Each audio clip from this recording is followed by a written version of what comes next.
And now for the continuing of our story. Boom, boom, boom.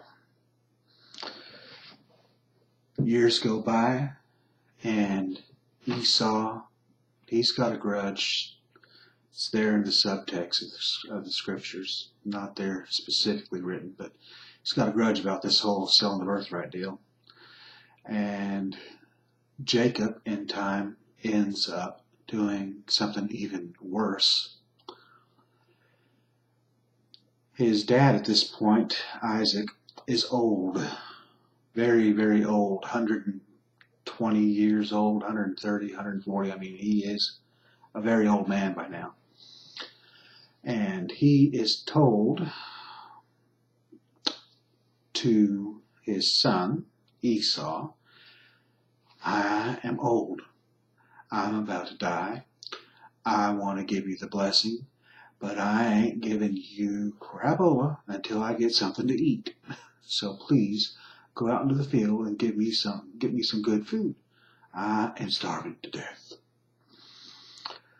So Esau, being the daddy's boy that he was, and being the good son that he was, decides, no problem, Pops. I'm going to go out in the field. I will get you food. I am man. I bring you food.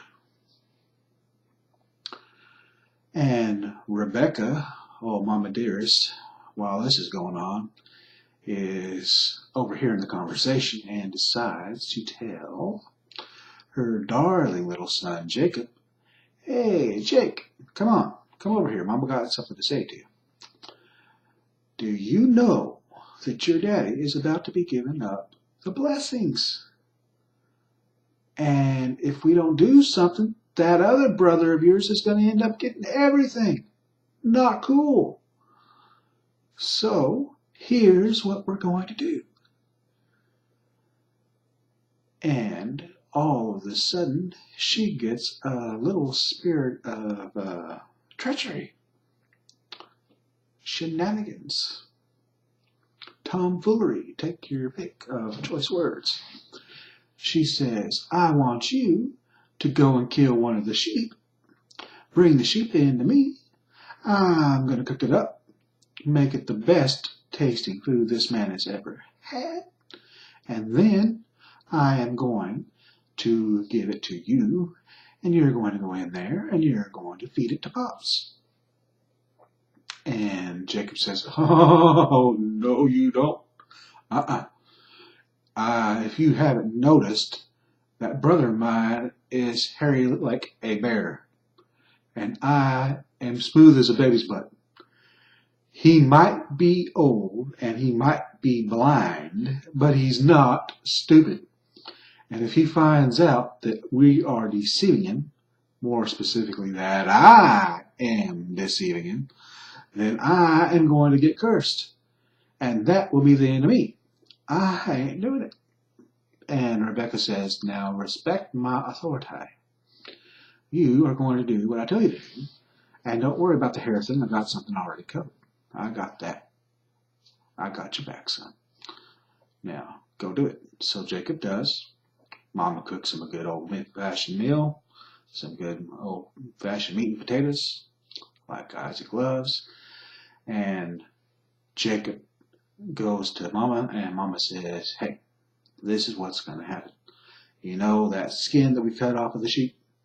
Well, we're going to tie it to your hands, we're going to tie it to your neck, and that way when your dad goes to feeling to make sure you're the right son, he is going to feel fur and think it's Esau. And my brilliant scheme, I am also going to put on his coat on you, so you're going to even smell like him. Ha ha ha ha ha. So that's what happens. And Isaac is tricked into thinking that Jacob is Esau, and so he gives Jacob the birthright which belonged to Esau. Esau comes back with food, pops in some good old-fashioned meat and potatoes, and he says, whoa, wait just a minute. I just got through eating some meat and potatoes. What's going on here? Who are you? He's like, I'm Esau. He's like, no. The dude that just got through coming in here, he was Esau. No, whoa. And he's like, and he got so mad. He's like, I'm gonna kill him. I'm gonna kill that brother of mine dead. Just wait until Dad is gone, and he is a dead man. Well, Mama overhears this too. She tells Jacob, I can't handle losing all y'all, so I want you to go to my brother Laban, and while you're over there, I want you to hang back for a while, and when things simmer down over here, you can come back home.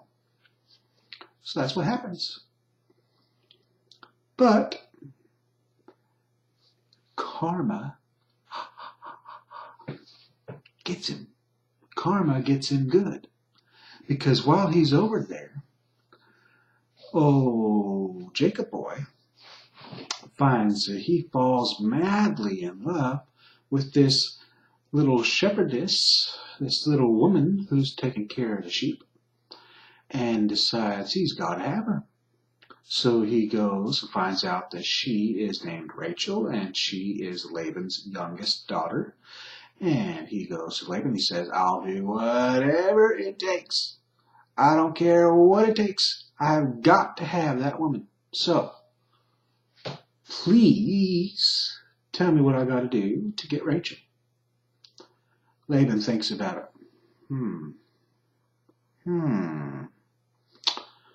Well, you know, there is this one thing that you could do for me.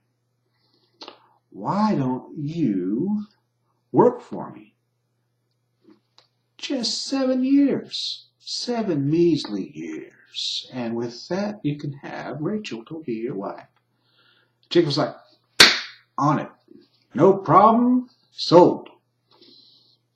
So, he works for 7 years. Now, long story short, the only time he works for Laban, because after the 7 years, Laban gets him good and drunk. He ends up sleeping with Rachel's sister Leah. Didn't even know it because he was so darn drunk. And now he's got to marry her, shotgun wedding style. And now he's suckered into working for Laban another 7 years so that he can have Rachel. And he marries Rachel, marries Leah, works for him. Now he's into the man for 14 years. And Laban suckers him in again and says, well, you know, I've been working for 14 years and you don't have much to show for it, son. He's like, well, if you want anything to show for it, you better work for me for another 6 years. 6 little years. Just 6 small years.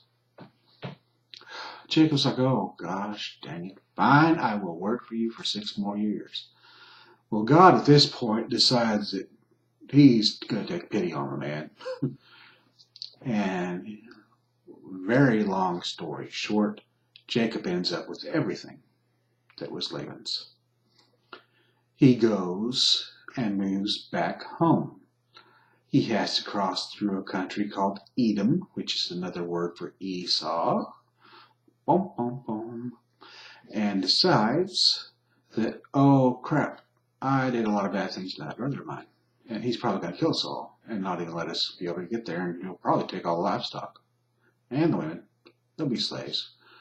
So he sends all these people. He divides his family. He does all of this tomfoolery to try to make sure that his brother doesn't kill them all. And his brother, when he sees him, actually hugs his neck. Hugs his neck. And tells him, oh, thank God you're home. I missed you so much.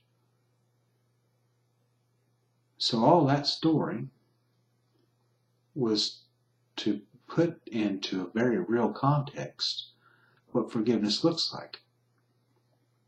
Esau had the right to be ticked. Esau had the right to be holding on to a grudge. Esau had the right to hold on to it forever. But he didn't use it. Instead, he took the higher road. He took the Christ path. He took the road that all of the great sages of the past have taken, and he forgave. Now, with the rest of this middle section of the sermon, we're going to talk about Joseph real quick, and I'm going to make it considerably shorter. You remember how Jacob had that wife of his named Rachel? Well, Jacob and Rachel together had 2 children, Joseph, the oldest, and Benjamin, the youngest. And Rachel dies giving birth to Benjamin. Joseph becomes, out of 12 children that are all boys and 1 girl that it mentions, out of 13 kids, Joseph becomes Jacob's favorite. And Joseph is given a fancy coat. The Bible says coat of many colors. And with the fancy coat, he has all these dreams. He tells everybody about him. Everybody gets all very angry about it because they think, well, who in the world do you think you are talking to God like you're all better than us? And so they decide, the brothers do, all but Reuben, who's the oldest, decide, let's kill the man. Reuben says, no. Oh, no, you can't kill him. He's Dad's favorite, and that's wrong. So Reuben gets them all talked down, more or less. They do decide, however, to put him in a ditch and leave him there to rot, essentially, until one of the other brothers decides, no, we got to go back. By then it's too late because the Egyptians have found him and have taken him back to Egypt to become a slave. He becomes a slave to a man named Potiphar, who's a high-ranking Egyptian official. Potiphar's wife gets the hots for the man, decides that she's just got to have him because he's just so fine. And what happens? She lies. Surprise there. Tells everybody that he all but tried to rape her for all intents and purposes, and that he was very, very improper. Potiphar sends him to prison where he stays for a very long time. The Pharaoh has 2 high-ranking officials, a cupbearer and a baker, and they're sent to prison. They both have dreams. They tell Joseph about the dreams. Joseph interprets the dreams, and moving on with the story, one of them dies, one of them lives. The cupbearer lives, goes back home to Pharaoh, and Pharaoh has dreams later on. Cupbearer finally remembers, oh crap, I told that man I was going to tell you about this and forgot all about it. Not to mention the fact that years have gone by at this point. So Joseph goes and is called by the Pharaoh. He interprets the dreams of the Pharaohs correctly because God gives him the interpretation.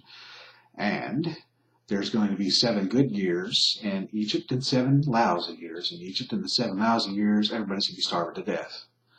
Joseph is made the equivalent of the vice president in America. He's made the second in command of the entire country. He is only the Pharaoh's over him. And he does all these things God tells him to do and saves everybody. His brothers in Canaan by now are starving to death. Dad sends them home. Sends them to Egypt so that they can get some food. They come to Egypt. Joseph recognizes them. They don't recognize Joseph. Joseph sends them back to get Benjamin. They come back with Benjamin. Joseph tells them who I am. And, long story short, everybody ends up coming to Egypt, and Joseph forgives them all. We're going to stop this video for right now, and we're going to pick up at the very end of that and move on to our next section. Please stay with us as this sermon continues into stage 3.